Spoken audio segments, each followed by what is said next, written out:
அனைவருக்கும் ஸ்ரீ வித்யாபாரதி மெட்ரிக் மேல்நிலைப் பள்ளியினுடைய அன்பான வணக்கங்கள்.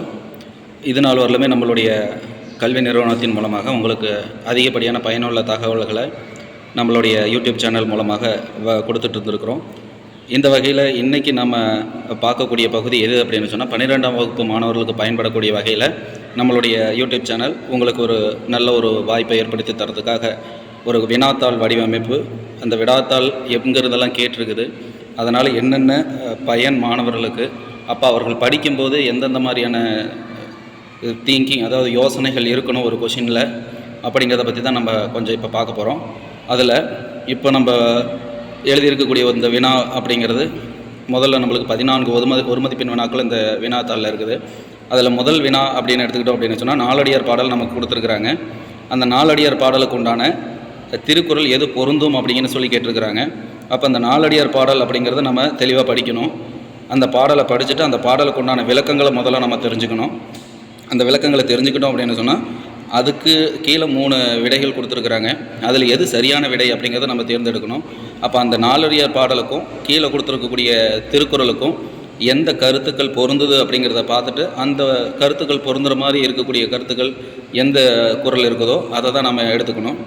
இதில் நமக்கு முதல் பாடல், நமக்கு நாலடியார் பாடல் வந்து நல்லார் நயவர் இருப்ப நயமிலா கல்லார் கொன்றாகிய காரணம் தொல்லை வினைப்பயன் அல்லது வேல் நெடுங்கண்ணாய் நினைப்ப வருவதொன்றியில் அப்படின்னு சொல்லி நம்மளுக்கு நாலடியார் பாடல் கொடுத்துருக்குறாங்க. அப்போ அந்த பாடலுக்குண்டான விளக்கமும் இந்த உலகம் அப்படிங்கிறது இருவேறு வகைப்படும் அப்படின்னு சொல்லி கொடுத்துருக்குறாங்க. நல்லவர் கயவர் அப்படிங்கிற 2 வகையான மக்கள் இருக்கிறாங்க அப்படின்னு சொல்லி கொடுத்துருக்குறாங்க. அதில் நல்லவர்கள் கிட்டத்தில் செல்வம் இருப்பதும் கயவர்கள் இடத்துல செல்வகம் இருப்பதும் எந்த வகையில் பயன் அப்படிங்கிறது நம்மளுக்கு வினாக்கு அந்த பாடலுக்கு உண்டான விளக்கம். அதே மாதிரி கீழே இருக்கக்கூடிய 3 குறளில் எது பொருத்தமானது அப்படின்னு சொன்னால் நம்மளுக்கு முதல் குறள் கொடுத்துருக்குது இல்லையா, இருவேறு உலகத்து இயற்கை திருவேறு தெல்லியது ஆதலும் வேறு அப்படிங்கிற அந்த குறள் இருக்குது இல்லைங்களா, அதுதான் நம்மளுக்கு பொருத்தமானதாக இருக்கும். ஏன் அப்படின்னு சொன்னால் நம்மளுடைய குறள் விளக்கத்துலையும் பார்த்தோம் அப்படின்னா உலக இயல்பு அப்படிங்கிறது இருவேறு வகைப்படும். செல்வம் உடையவர் அறிவுடையவராக இருப்பதில்லை, தெளிந்த அறிவுடையவர் செல்வமுடையவராக இருப்பதில்லை அப்படிங்கிறது குறளுக்கு உண்டான பொருத்தம். அப்போ இந்த பொருத்தம் அப்படிங்கிறது நாலடியார் பாடலுக்கு பொருத்தமாக இருக்கிறது அப்படிங்கிறதுனால இது சரியான விடை அப்படின்னு நம்ம எடுத்துக்கலாம். அதே வகையில் 2வது குறள் எடுத்துக்கிட்டோம் அப்படின்னு சொன்னால் இலக்கண குறிப்பு அப்படிங்கிற மெத்தடில் கேட்டிருக்கிறாங்க. வயங்கு மொழி அப்படிங்கிறது நம்மளுக்கு இயல் 4லேருந்து நம்மளுக்கு கேட்டிருக்கிறாங்க. புத்தகத்தில் நம்மளுக்கு செய்யுளுக்கு பின்னால் இலக்கண பகுதி அப்படின்னு சொல்லி கொடுத்துருப்பாங்க. அப்போ அந்த இலக்கண பகுதி கொஞ்சம் படிச்சுக்கிட்டோம் அப்படின்னு சொன்னால் நம்ம தெளிவாக என்ன பண்ணலாம், புரிஞ்சுக்கலாம். இந்த இலக்கண குறிப்பு நம்ம எப்படி புரிஞ்சுக்கணும் அப்படின்னு சொன்னால் ஒவ்வொரு பகுதிக்கும் இலக்கணங்கள் இருக்குது. அந்த இலக்கணங்களுக்கு உண்டான விளக்கம் என்ன அப்படிங்கிறத நம்ம தெரிஞ்சுக்கணும். இப்போ இன்றைக்கி வயங்கு மொழி அப்படிங்கிறது ஒரு நம்மளுக்கு கேள்வி. அதுக்கு இலக்கண குறிப்பு என்ன அப்படின்னா வினைத்தொகை அப்படிங்கிறது. அப்போ வினைத்தொகை அப்படின்னா என்ன நமக்கு தெரிஞ்சுக்கணும். அப்போ வினைத்தொகை அப்படிங்கிறது 3 காலத்துக்கும் பொருந்துற மாதிரியான சொல்ல இருக்கணும். இறந்த காலம், நிகழ்காலம், எதிர்காலம் ஆகிய இந்த 3 காலத்துக்கும் பொருந்துற மாதிரியான சொல்ல இருக்கணும். அப்படி இருந்தது அப்படின்னு சொன்னால் அது வினைத்தொகை அப்படின்னு நம்ம எடுத்துக்கலாம். அந்த வகையில் நம்மளுக்கு கொடுத்துருக்கக்கூடிய வயங்கு மொழி அப்படிங்கிற ஒரு சொல்லு வந்து வினைத்தொகைக்கு பொருத்தம் அப்படிங்கிறது நம்ம விடையாக எடுத்துக்கலாம். அதுக்கப்புறம் 3வது கேள்வி எடுத்துக்கிட்டோம் அப்படின்னா உவா ஒரு வந்து கூடும் உடுபதி ரவி ஒத்தார் யார் யார் அப்படின்னு சொல்லி கேட்டுருக்குறான் இல்லையா. உடுபதி யார், ரவி யார் அப்படின்னு சொல்லி நம்மளுக்கு கேள்விகள் கேட்டுருக்குறாங்க. இது 3வது இயல்ல செய்யுள் பகுதி கம்பராமாயணம் அப்படிங்கிற பகுதியிலிருந்து இது வந்திருக்கக்கூடியது. பாடல் வரிகளை கொண்டாந்து நமக்கு கேள்வியை கேட்டிருக்கிறாங்க. இது சொல்லும் பொருளும் அப்படிங்கிற பகுதியாகவும் நம்ம எடுத்துக்கலாம். இதுக்கு புத்தக வினா தான், புத்தகத்துக்கு பின்னால் இருக்கக்கூடிய வினா தான். அப்போ அதனால் இது சுலபமாக நம்ம ஆன்சர் நம்ம விடைகள் எழுதிடலாம். அப்போ இதில் ரவி உடுபதி யார் அப்படின்னு சொல்லி கேட்டால் இதில் ராமன் சுக்ரீவன் அப்படிங்கிறதான் நம்மளுக்கு விடையே. அடுத்து 4வது கேள்வி எடுத்துக்கிட்டோம் அப்படின்னு சொன்னால் காவினன் கலனே சுருக்கினன் கலப்பை அப்படிங்கிற 1 மார்க் நமக்கு கொடுத்துருக்குறாங்க. இதுவும் செய்யுளுக்கு உண்டான பாடல் வரி தான், புறநானூற்று பாடல் 4வது இயலில் நமக்கு கொடுத்துருக்குறாங்க. இதில் கலன் அப்படிங்கிறதுக்கு உண்டான பொருள் கேட்டிருக்கிறாங்க. இது சொல்லும் பொருளும் அப்படிங்கிறது. இதில் கலன் அப்படிங்கிறது இசைக்கருவி அப்படின்னு சொல்லி நம்ம சொல்லலாம். அதுக்கப்புறம் 5வது இயல் துணைப்பாடம் அப்படிங்கிற பகுதியிலிருந்து கொடுத்துருக்குறாங்க. தான் ஆடாவிட்டாலும் தன் தசையாடும் என்னும் கருத்தை உணர்த்தும் கதை எது அப்படின்னு சொல்லி கேட்டிருக்கிறாங்க.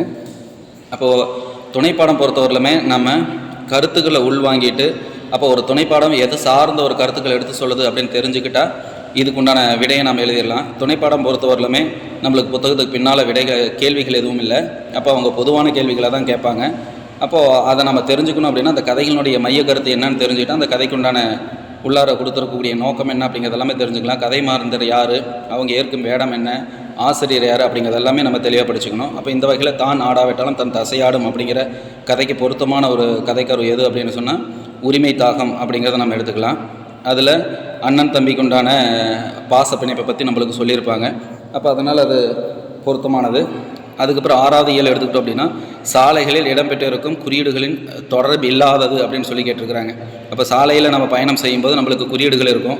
அப்போ அதில் இந்த உத்தரவு குறியீடுகள் அப்படிங்கிறதோ அல்லது எச்சரிக்கை குறியீடுகள் அப்படிங்கிறது, தகவல் குறியீடு அப்படிங்கிறது எல்லாமே நம்ம சாலைகளில் பார்க்கக்கூடியது தான். அப்போ நம்ம பார்க்காத ஒரு குறியீடு எது அப்படின்னா புயல் அபாய குறியீடு அப்படிங்கிறது மட்டும்தான். அப்போ இதில் பொருந்தாதது எது அப்படின்னா புயல் அபாய குறியீடு அப்படிங்கிறது சரியான விடை. இது வந்து உள்வினா. அப்போ தெளிவாக தெரிஞ்சுக்கலாம்.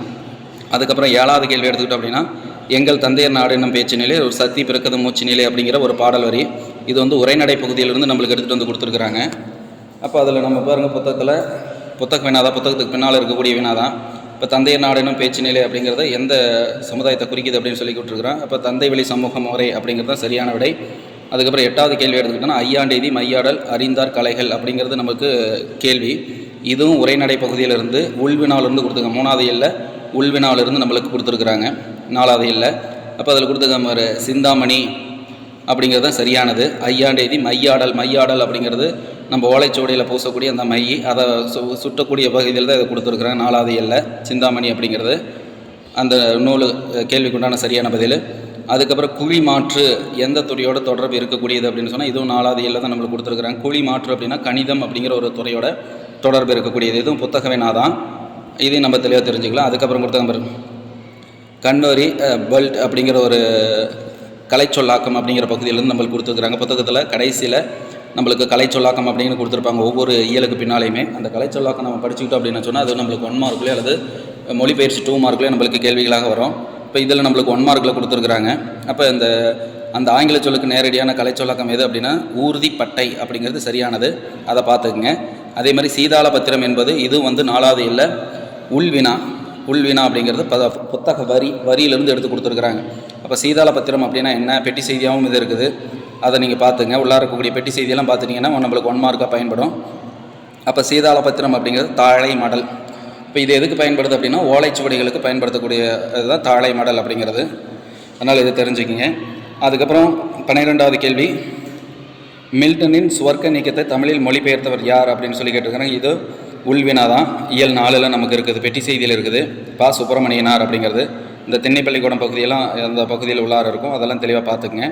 அதுக்கப்புறம் இலக்கணம் தேர்ச்சிக்கோள் அப்படிங்கிற பகுதியிலேருந்து 13வது கேள்வி நம்ம கொடுத்துருக்காங்க. பொருள் குழப்பமின்றி எழுதுவதற்குரிய காரணங்களும் பொருந்துவதை தேர்க அப்படின்னு சொல்லி கொடுத்துருக்குறாங்க. அப்போ அதில் நம்மளுக்கு ஆப்ஷன் தெளிவாக படித்து பாருங்கள்.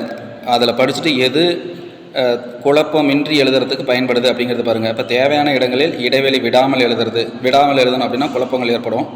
அதேமாதிரி தேவையற்ற இடங்களில் இடைவெளி விட்டு எழுதுறது, தேவையற்ற இடத்துல இடைவெளி விட்டாலும் குழப்பம் ஏற்படும். அதேமாதிரி வல்லினமைகளை தேவையான இடங்களில் இடாமல் எழுதுறது, வல்லினமைகளை இடாமல் இட்டாலும் பொருள் மாறும். அப்போ அதனால் நம்மளுக்கு